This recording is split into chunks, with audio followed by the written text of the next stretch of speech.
at, they have a program where they would have a standby generator available to hook into this building if it becomes a disaster center. Bob, I don't know exactly where that is, but that's pretty much where it is right now. Yeah, in fact, we just got a proposal from the electrical engineer that designed the electric for this building to do a transfer switch, but it's just a proposal to design the transfer switch. That's about $12,000. So I'm presenting that to the board next week.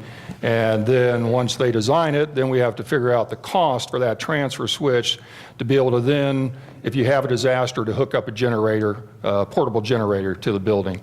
And we're primarily focusing on taking care of the ballrooms and the kitchen area. You know, so try and keep it small and what have you, but this is the area that you need the most, obviously the restrooms. So. Does that answer your question?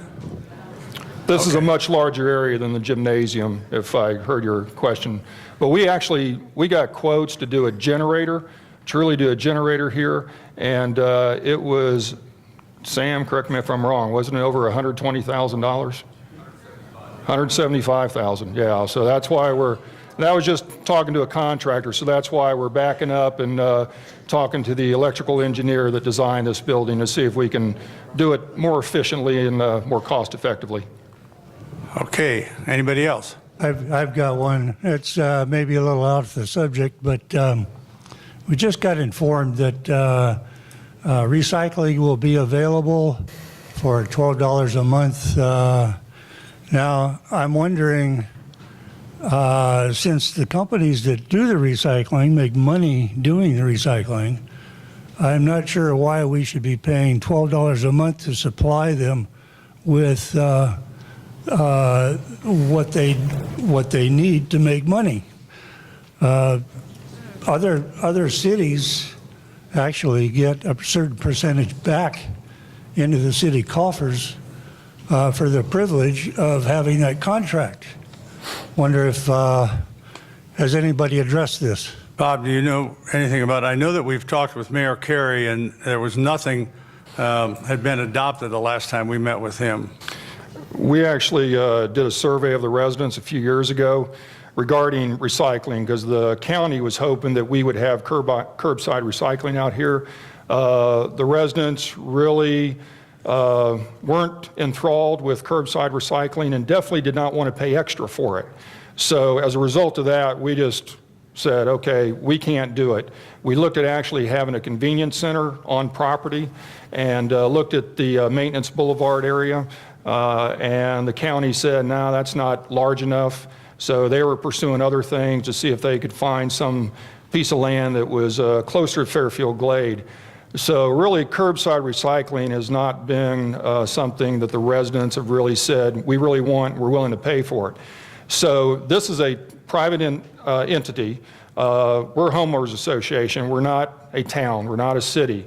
So we really can't exact a percentage from a private company coming in to do business here. So we're waiting to see how they do. And hopefully they will get a lot of y'all that would be interested in recycling, curbside recycling, and pay the fee. If we see over time that that really grows, then it may be appropriate for us to have curbside recycling, but most likely for a fee. Any other questions? Yeah, I have one.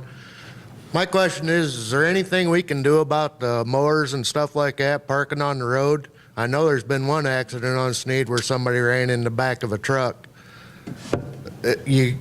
I go 30 miles an hour and you come up and down some of these hills and they're sitting in the bottom and you don't have no clue where they're at. These appear to be our roadside mowers. Yes. Okay, well, we'll look into that. Not our mowers, the companies that are the individual and stuff.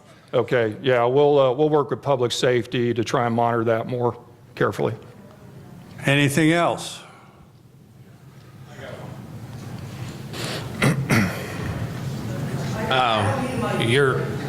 We got one over here. We have one over here first. If you could go to the mic, though. I'm a homeowner here, and my question is, we've been talking about walking paths, and you've been bragging about some of the paths, and most of those are in the timeshare areas. I'm asking, are you, No, I don't think that's true. Well, I think if you're Somewhat. talking about any plans to the add any paved, walking paths in the Fairfield Lake? yeah, the paved walking paths, you're correct. Most of those, just because of the terrain, are in the central part of the community, but then they also go all the way to Druid Hills. So you can go under Peavine through that tunnel and have a walking path all the way to Druid Hills. So you can walk from Kingsborough, actually north of Kingsborough on Catoosa, really Rotherham, all the way to Druid Hills Pool using a paved walking path. And I think that's over 4 miles of paved walking paths. And then the other trails are the nature trails that the trail builders, mostly our volunteer residents, have built. So the game plan, the long term, is to add paved walking trails annually. But a lot of it depends on the terrain. On the south side, one of the issues we have is that a lot of those areas, you have to get an easement from a property owner. And we found that some property owners don't even want a paved walking path near them, much less on their property. So that's what the Trails Committee is dealing with. All right, thank you. But that's the goal, is to extend that. In fact, in the Ideal Living magazine, which targets retirees, we were ranked as having the best walking paths in among master plan communities. So that's a great feat. Any other questions? I think there's one over here. Just a comment about what I heard about the Stonehenge Grill. They're going to build a covered, area. Why would you want another covered area that you can only use part of the year when the weather is good, when you could extend the inside seating? That's what they need to do, not outdoor seating. That just seems like a waste of money to me. So why would you waste time planning that? That's just my comment. I think indoor seating is what you need. Well, Thank you. a couple things. What we've found is that from the golfer's perspective, what we've heard is a couple things that they really don't like about Stonehenge. Number one, the snack shack itself. Limited offerings plus unsightly. Number two, there's no covered seating for after a round of golf. A lot of them, after you played a round of golf, you're hot, sweaty, you don't want to go inside to a cool room, but you don't want to be sitting out in the sun. And even the umbrellas are good, but they don't really cover everything. So what we're trying to accomplish is that we have indoor conditioned seating, outdoor covered seating, outdoor open seating. So that's the goal behind it. If you go to Stonehenge most days at lunchtime, it's not full. Okay, so we really don't have a situation where we need more seating, indoor seating in Stonehenge. Sometimes at night, definitely Monday night when we have that steak special, it gets full. But you want to have enough seats to where typically there is a little bit of a wait. You go to most popular restaurants, you usually have to wait a little bit. So you have to be careful not to make the inside too large, in which case you have an empty restaurant many times. So that's what we're trying to balance there. And I visited Stonehenge 3 nights this week. I just wanted to see what's going on. One night this was at 6 o'clock in the evening. There were 12 people there. Next night there were 14 people there. So we're not overpacked, let's put it that way. But it's a valid, tough study that Bob has been working on, looking at what's the best approach for us. Yes, ma'am. Hi, Sandy Mosley. About 3 things to say. One is I am impressed with the debt reduction you all have done. That's awesome. Secondly, I don't know how it works, so please tell me, do you know yet whether or not our HOA fees will increase for 2017? And also, having had to have evacuated our home because of the ice storm, and I know other people from this community were evacuated who had health needs, who lived alone. I'm very, very disappointed that we're no farther along to have this as a dedicated shelter for any upcoming possible, disasters. So, I think money on other things could have been spent on that. So, there you go.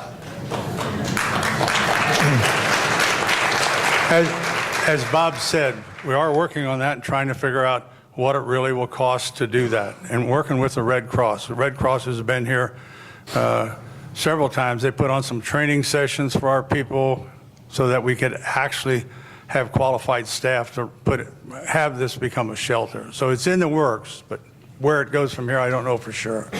Well, just one other thing to add to that on my part, and you all probably already know it, is get in touch with the Red Cross now and ask them what to do, where to go. We even had out on the streets trying to find someone to tell us where is the shelter. So that's on us, my husband and myself. I take that responsibility.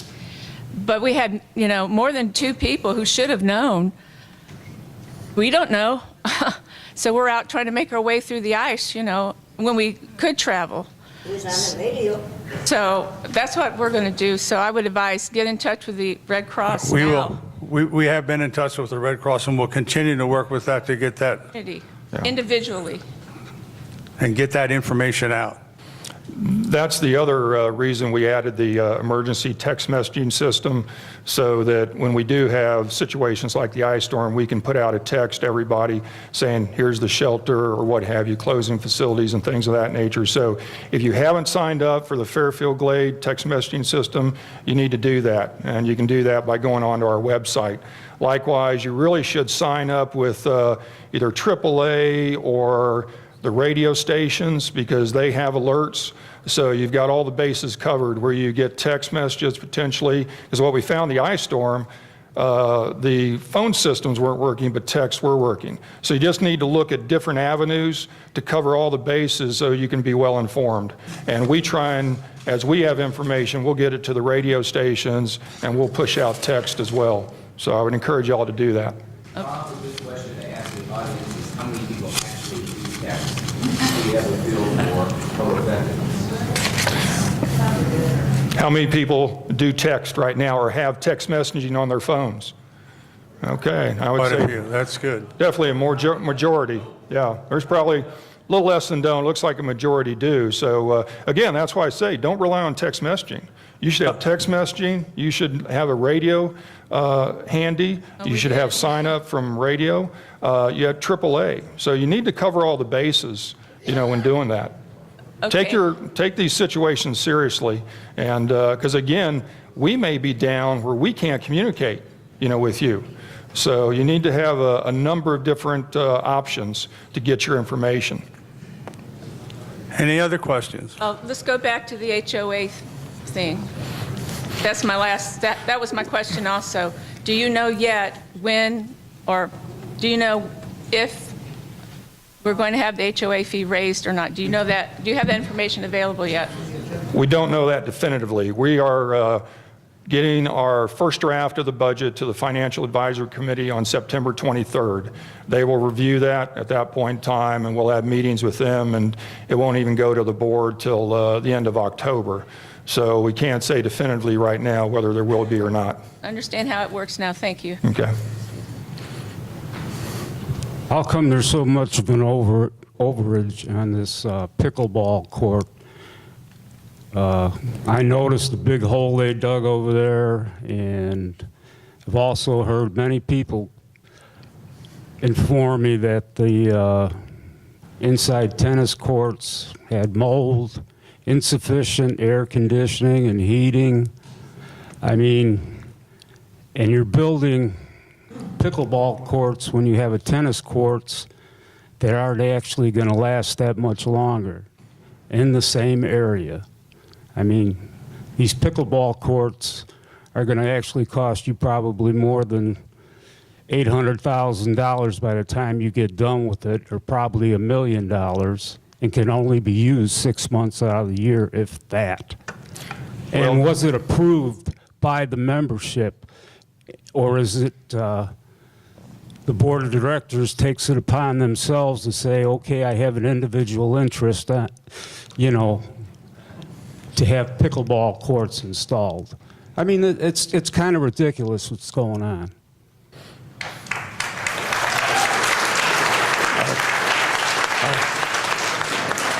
I'll address that. The estimated cost right now for adding 8 pickleball courts, just the pickleball courts, is about $410,000 now, roughly, okay? And that gets us 8 pickleball courts. The tennis courts, I take it you're referring to the indoor courts. There are 4 indoor courts and everything. Courts are in great shape. We just resurfaced them a few years ago. You are right that there's no air conditioning in that tennis facility. And you probably only need air conditioning about 3 months out of the year. So we looked at that a few years ago, and it was going to be over $100,000 to add air conditioning into that facility. So at that point in time, we said probably not a good use of our money. However, that is something that we're going to look at again as part of phase 2. So we've got basically 2 phases in this project. Phase 1 is do the outdoor pickleball courts. Okay, pickleball is the fastest growing sport in the nation among seniors. Pickleball nationally is an outdoor sport, okay? And it's played all over the country. So nationally, outdoor sport. We only have indoor pickleball right now over in the gym. And that's really not even the best situation for indoor pickleball courts. Usually you have more of a situation like the indoor tennis courts. So as a result of all that, and trying to make sure that we are approaching our vision of being the best value master plan community in the country, we really need to have outdoor pickleball courts.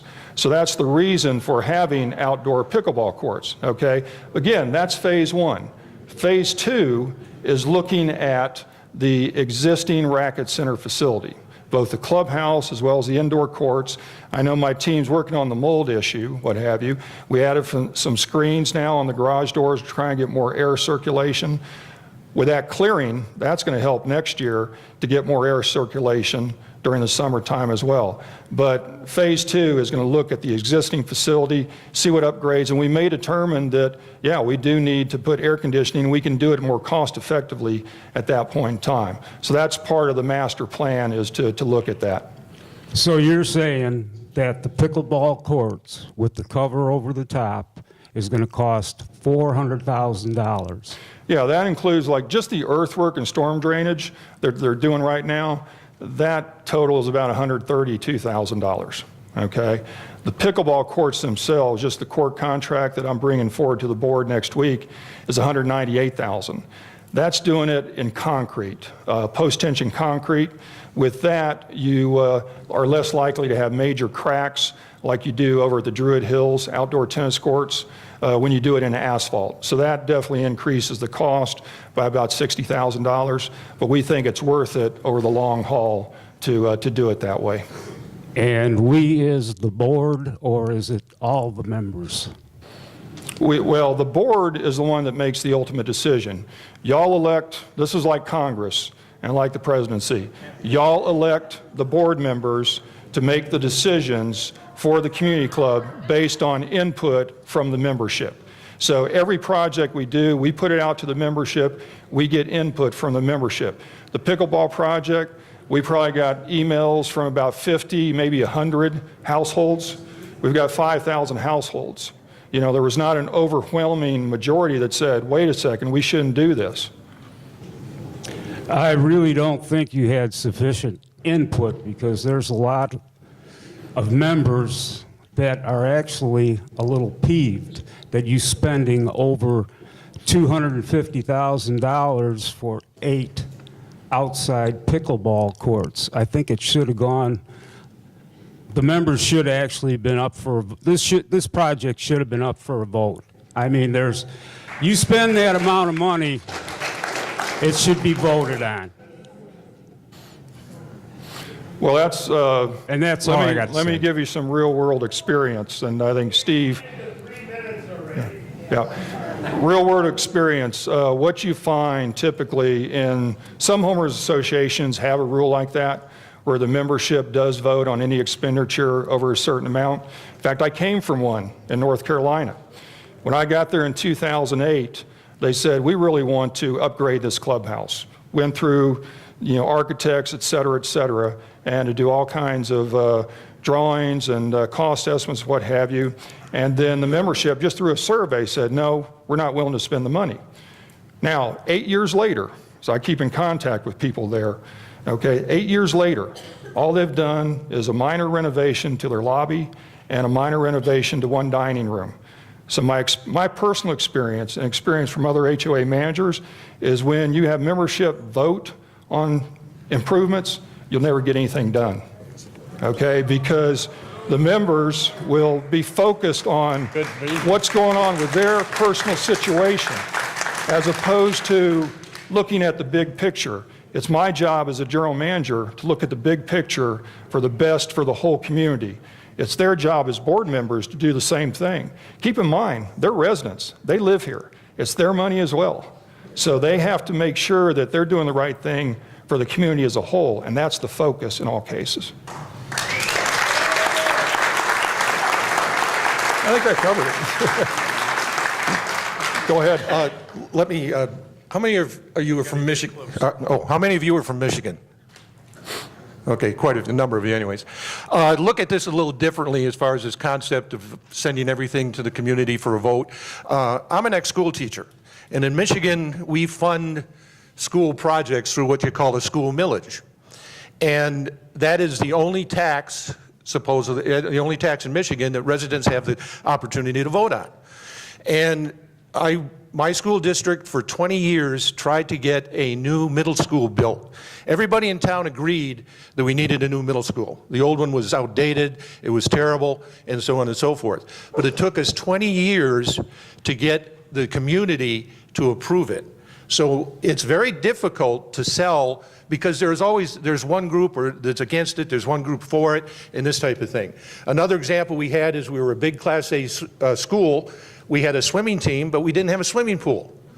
So we had to send our team to an adjacent high school to use their pool. We tried for 10 years to get a swimming pool passed through a millage. Everybody in town wanted a swimming team. Nobody in town wanted to pay for a pool. So finally, after 10 years, we did away with the swimming team. So again, it sounds like a good idea to put everything to the community for a vote.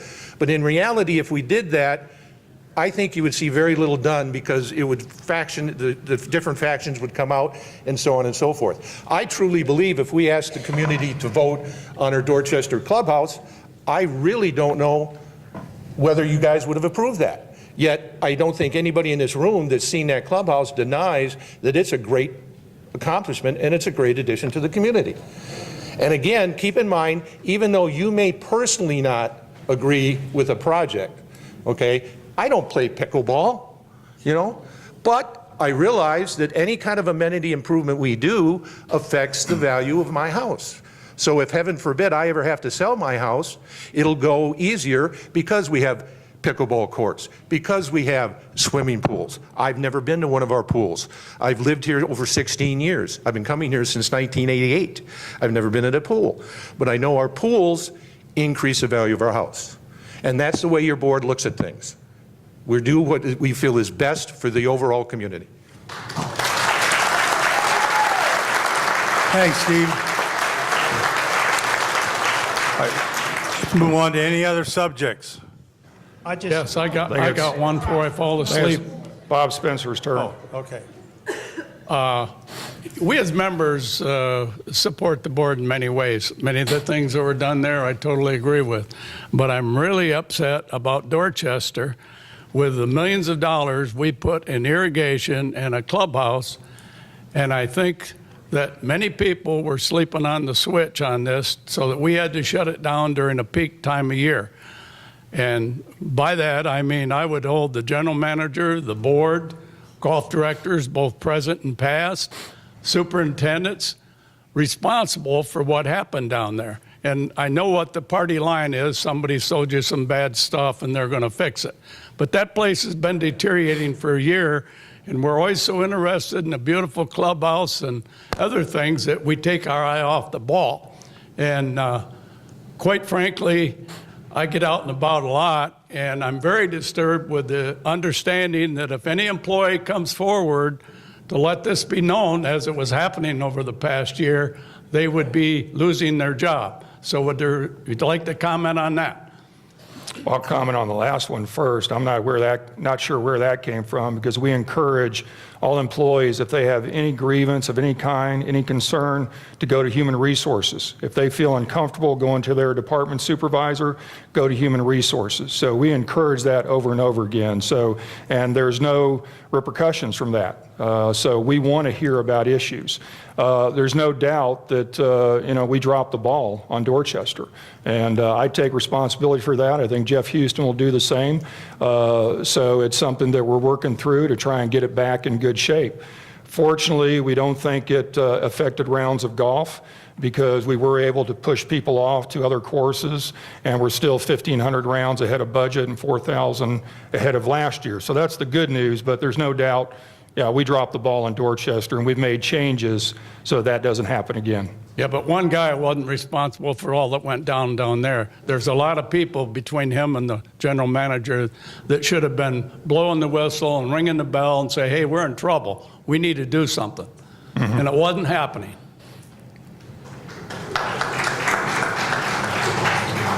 I think this one. Yeah, Kevin White, resident. Getting back to the pickleball project, it does. No, I'm not going to beat this to death. And it's not about pickleball. It's just the fact that we're spending hundreds of thousands of dollars on a recreational project that should have been spent perhaps on getting this conference center ready as an emergency center of sorts. This idea of a generator costing too much money, $100,000. You're talking about hundreds of thousands of dollars invested in a recreational activity, and I think you've got your priorities screwed up. It's backwards. I think the money would have been better spent here getting ready for the next disaster, ice storm, whenever might befall the residents of Fairfield Lake. Thank you very much.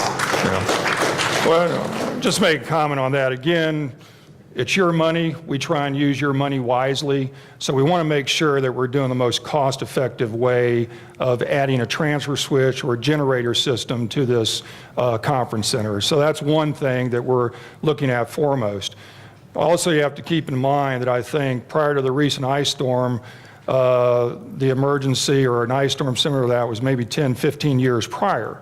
So those type of things happen once every 10 plus years, where recreational facilities are used every year. So it's not a matter of not getting our priorities straight, it's a matter of making sure that we spend your money wisely and where it's going to do the most good for the majority of the residents.